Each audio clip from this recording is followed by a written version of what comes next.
The first thing, though, I want to talk about, again, are lawn diseases or lawn funguses, because a lot of you guys are going, is it fungi? Fungi. Fungalinos. Yeah, fungalinos. Lawn fungalinos.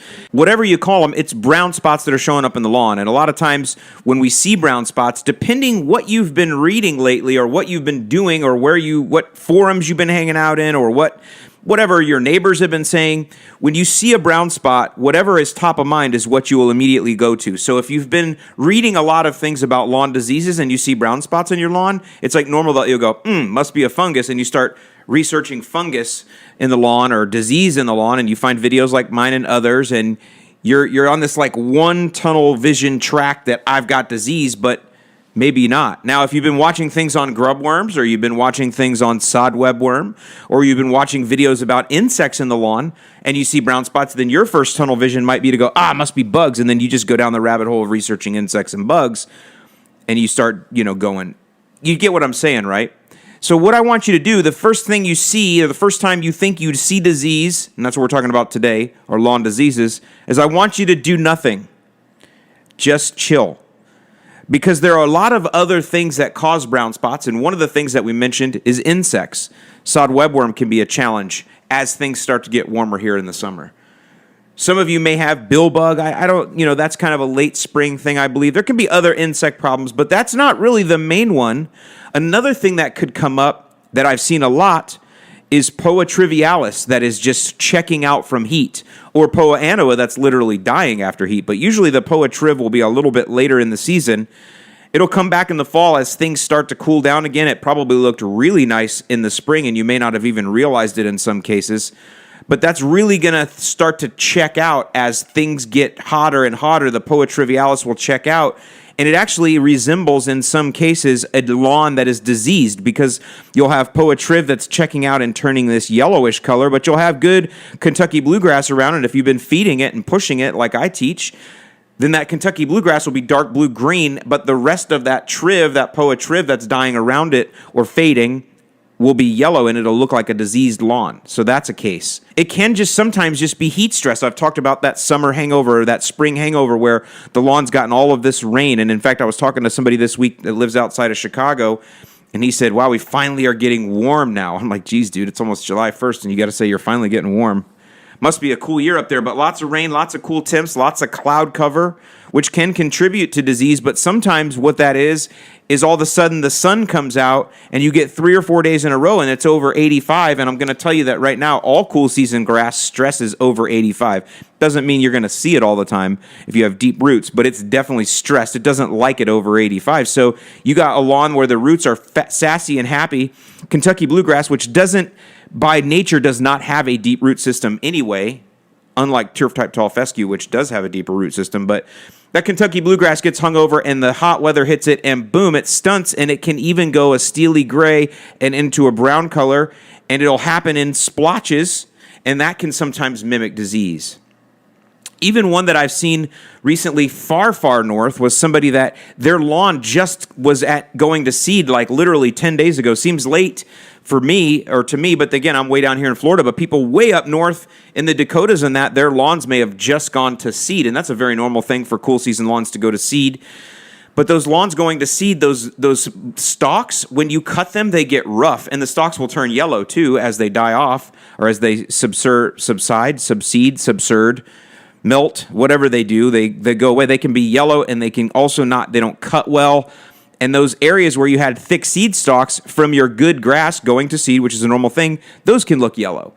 So that's what I'm saying. When you first approach a disease in this case, or a fungal approach strategy, the first thing you want to do is do nothing and consider all of your options. And then the other thing I recommend you do after you consider these options is look at what you've applied. And we're going to talk a little bit more about that coming up. But if you applied a disease control, a preventative like a Scott's Disease X, if you applied that before conditions were favorable for disease, we're going to talk about the disease triangle, or before you even saw the disease, and now you have this giant outbreak, I'm going to tell you, I don't think it's disease, because these products work.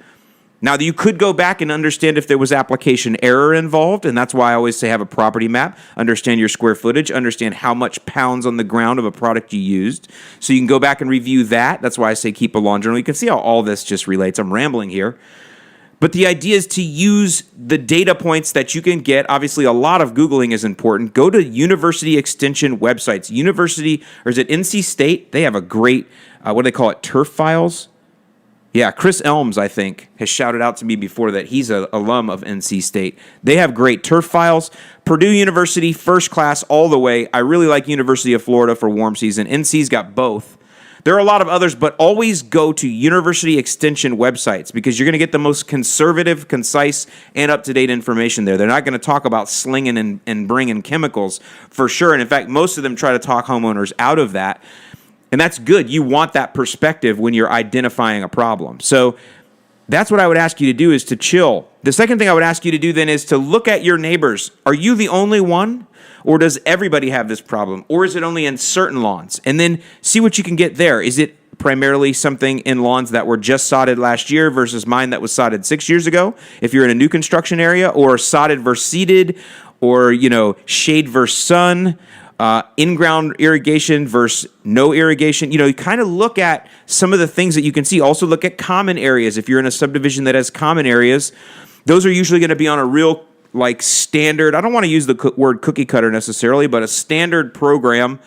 You got to know what you do. I mean, I'm not involved in my HOA, but I know what they do out there. And I watch the common areas and I know how they're cared for. They are definitely professionally cared for. They're professionally manicured with sharp mower blades and things like that, right? That don't contribute to disease. So we're going to talk about a lot of different things, but look at other areas around you and see what data points you can grab from there. And of course, if you have neighbors that are DIYers that you can talk to, I definitely recommend that you share information. So that's the first thing to do when you're starting to go down that path of identifying a disease in the lawn and how you might care for it. The next thing I would recommend that you do is don't get in this syndrome, or don't get in this mindset of, gee, I worked so hard on my lawn this spring and now I got this major disease problem, but my neighbor over there, he doesn't do anything to his lawn and he doesn't have the disease. Definitely don't let yourself get put into that. And I'm helping out my lawn professional friends here right now, because this was one of the biggest things we would get, or not biggest, but this was one of the biggest annoyances, or I guess it would be a rebuttal annoyance. I don't know what it would be, but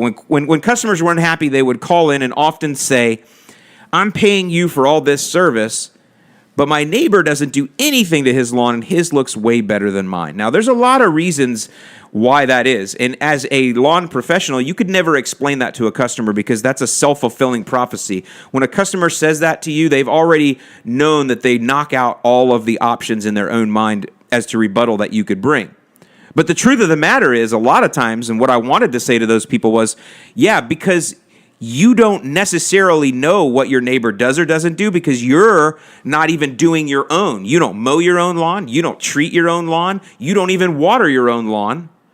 So how do I expect that you don't do anything at your lawn? You have no observation of your own. Do I really think you're observing your neighbor's lawn? No, you're not. You don't even observe your own. Well, unless that's you, maybe you're observing your neighbor's wife too, and not yourself. And yeah, you can see I got a lot of angst built up over some of those customer messages. So those are some of the things I've always wanted to say to people. But the truth of the matter is, let's just say that it is a truth statement that you have been doing a lot for your lawn, working on it really hard, and your neighbor who does nothing, and let's say that's a true statement, that your neighbor does nothing and he doesn't have the disease and you do. Well, you want to know why?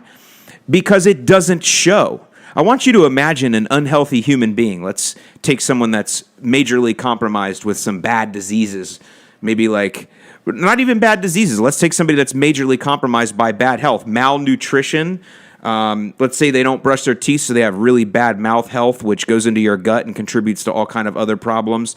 Let's say their malnutrition leads to high blood pressure, diabetes, and all these things. They get disease.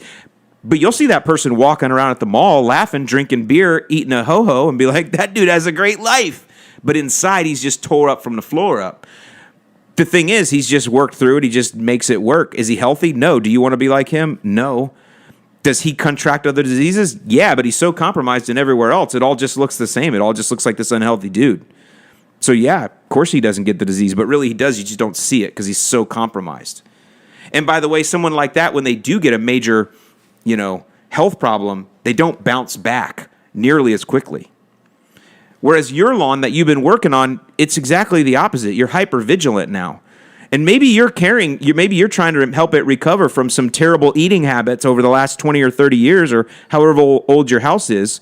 And this year you started working on it and you've seen gains, right? This is about starting a workout program. You've seen gains, but you're going to hit plateaus every once in a while, or sometimes you'll have to reap what you sow in your past consequences. And if you, well, I'm using these human analogies pretty quick here, but if you drank for 20 years straight and smoked, yeah, you might have a little lingering emphysema and a little bit of problems with your liver, even though now you're on a health kick and you're doing well and you're doing much, much better for sure. And I want you to keep doing better with that lawn, but you might have to have some of those consequences come back to haunt you, But with a lawn, the good news is things are repairable, pretty much 100%. So that's the good news there. I don't want to get too far down that rabbit hole, but I hope you'll get the idea. I always try to just get you guys to think about things a little differently, because sometimes when these brown spots and these patches come up or these diseases, people literally panic. It's like everything I've done is going to be lost now. Everything I've worked for was for naught. It was a waste. And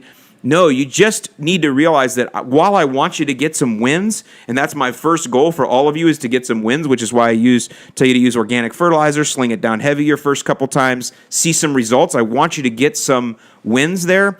Those wins are going to help you to get more wins when the losses come, when things are not so easy like now. The thinking process behind it, the idea that you have confidence in making an application in general should help you get through these times. So look at these like challenges that, yes, you will overcome, because, by the way, there's no lawn that can't be salvaged. And, by the way, you don't have to burn every lawn down. I am not a fan of burning lawns down. We're going to talk a lot about that in the coming fall. We're going to work on strategies that are not about burning the lawn down. And I have never preached that I remember. Somebody will call me out if I have.